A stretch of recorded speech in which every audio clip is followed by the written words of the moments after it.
So a little while back I talked about the DZO Arles Prime, which are high quality cinema lenses with a clean, more neutral look that match super high-end glass like the Cooke S8 or the Zeiss Supreme Prime for only a fraction of the cost.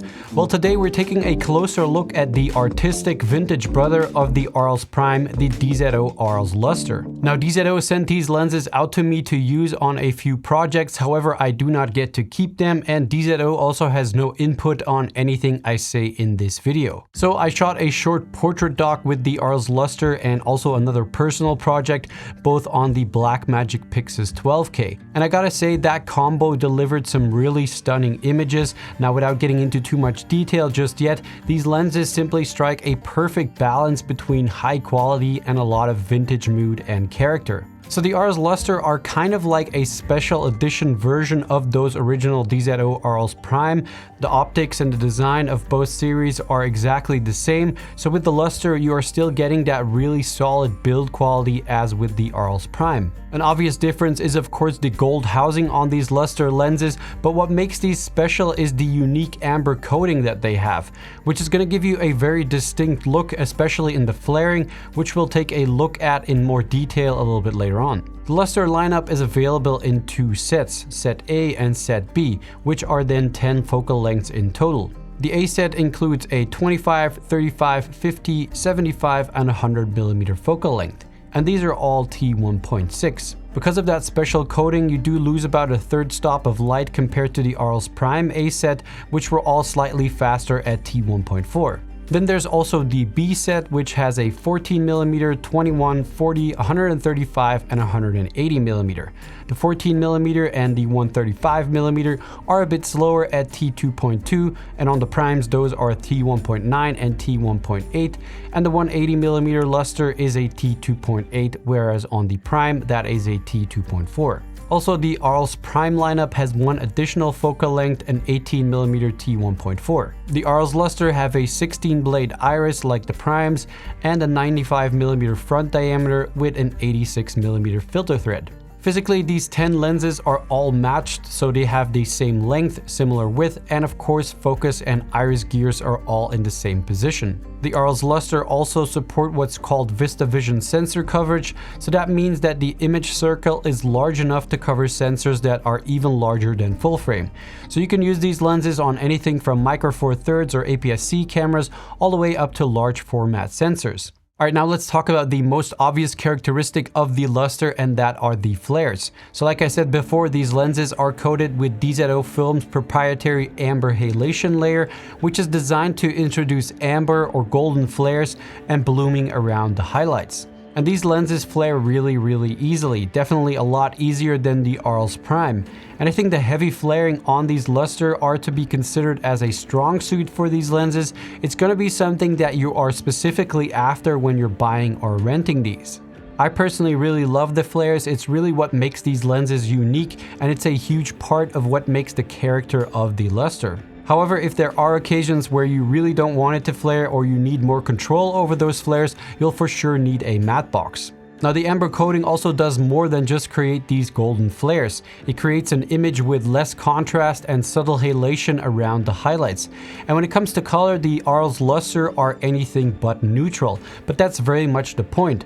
What's interesting though is that in clean non-backlit scenarios, the image is actually a little bit cooler compared to the standard Arles Prime, as you can see right here. And this is something you wouldn't necessarily expect from these lenses when looking at them. From 14mm until 50mm, the Lustre lenses produce very consistent colors, which is excellent to see. However, you can see that from 75mm until 180mm, they warm up a tiny bit. Quick pause before we keep talking about the Arles Lustre, because whenever I'm chasing a specific feeling in a project, music is doing just as much work as something like the lenses are. And that's why this video is sponsored by Audiio. Audiio is a music subscription service that contains all the music and sound effects you could ever need. But the biggest thing for me is that the music doesn't feel like stock music. They offer real songs from real artists, which matters a lot when you're trying to sell a mood instead of just filling silence. Also, sometimes you might have a well-known music track in mind that could fit your project, but of course you could never afford the license for it. That's where Audio's link match AI comes in super handy. You can copy-paste a link from Spotify or YouTube, and it will return a bunch of matching results from their library. And if you're early in your filmmaking career, the value of Audiio is kind of unmatched. You can get their Pro plan for just $59 for your first year using my code STAN70. This includes unlimited music and sound effects, plus access to all of Audio's AI features. Just click the link in the video description and use the code STAN70 at checkout. Huge thanks to Audiio for supporting the channel. Now let's get back to checking out these lenses. When it comes to sharpness, the Arles Lustre lenses are actually really impressive, especially considering how much character these lenses have. Starting at the long end, the 180mm is already nice and sharp, wide open in the center, but you do start to see a little fall off as you move towards the extreme edges. The 135 is pretty sharp, wide open as well, but similar slight softness towards the edges of the frame. By T2.8 it cleans up nicely, and from T5.6 it's sharp across the entire frame. The 100mm is also quite sharp in the center, wide open, but the edges are noticeably softer. It starts to sharpen up at T2.8, and again by T5.6 it's sharp from edge to edge. The 75mm follows a very similar pattern, good center sharpness at T1.6, softer edges wide open, but it starts to come together from around T2, and it's fully sharp across the frame from T5.6. From 50mm down to 25mm, the behavior is almost identical. All of them are pretty sharp in the center, wide open, but the edges are quite soft at the fastest apertures, so T1.6. And those edges don't really snap into place until about T5.6, where the entire image becomes consistently sharp. The 14mm though is a bit different. It's already quite sharp, wide open, with only a slight softness at the edges, and by T4 everything looks really clean across the frame. So overall, the pattern with these lenses is pretty clear. The centers are good from wide open, but if you really care about true edge-to-edge sharpness, stopping down to around T5.6 is where most of this set really performs at its best. Now I will say that I'm pretty sure anyone who's interested in these lenses is not going to care all that much about perfect sharpness, and will probably prefer this softness towards the edges for a more filmic look. And for me and the projects I use these lenses on, I think the smoother look and the beautiful soft roll-off was just perfect for what I wanted to capture. Also, focus breathing is pretty well controlled throughout the range.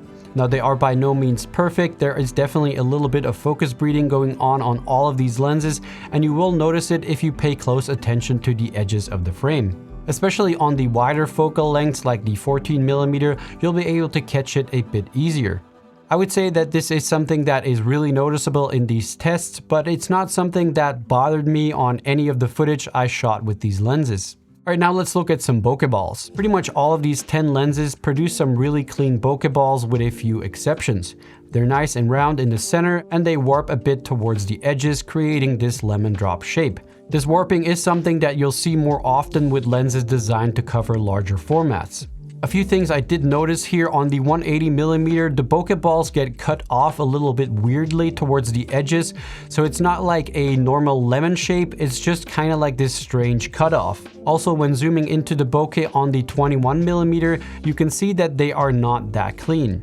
And there's a similar thing going on the 25mm, only a little bit less noticeable. Now please note that this is when zooming in 200% into the image, so we're really pixel peeping here. Chromatic aberration is well controlled across this set, but there are some small differences depending on the focal length. At the long end, the 180mm is quite clean with little to no visible chromatic aberration. The 135 shows just a slight amount, and the 100mm has a little bit more, but still nothing I'd call problematic. The 75mm is again very well behaved with minimal fringing. And as you move into the mid and wide range, the 50, 35, 25, and 21mm, you start to see a more moderate level of chromatic aberration. Then at the extreme wide end, the 14mm is pretty clean again. Now looking at the price of the Lustre, these are a bit more expensive compared to the Arles Prime. So for one lens you're looking at around $3,000, whereas the Prime are about $2,000. Also, when buying these as a set, so the A set, the B set, or the set with all 10 lenses, they are slightly more expensive when getting the Lustre. So in the end, the Arles Lustre lenses aren't about technical perfection, they're more about the mood and personality. The bold golden flares and the blooming vintage look are strong characteristics that you're either going to love or not. But if this is a look that you're after, these will most definitely be able to define your image and produce an incredibly stylized and filmic look straight out of camera. Anyway, that's it for this video. If you have any questions, just drop them down in the comments, and I'll also leave a link to the DZO Arles Lustre if you want to go check them out. Thanks a lot for watching, and I'll see you guys in the next one. Bye!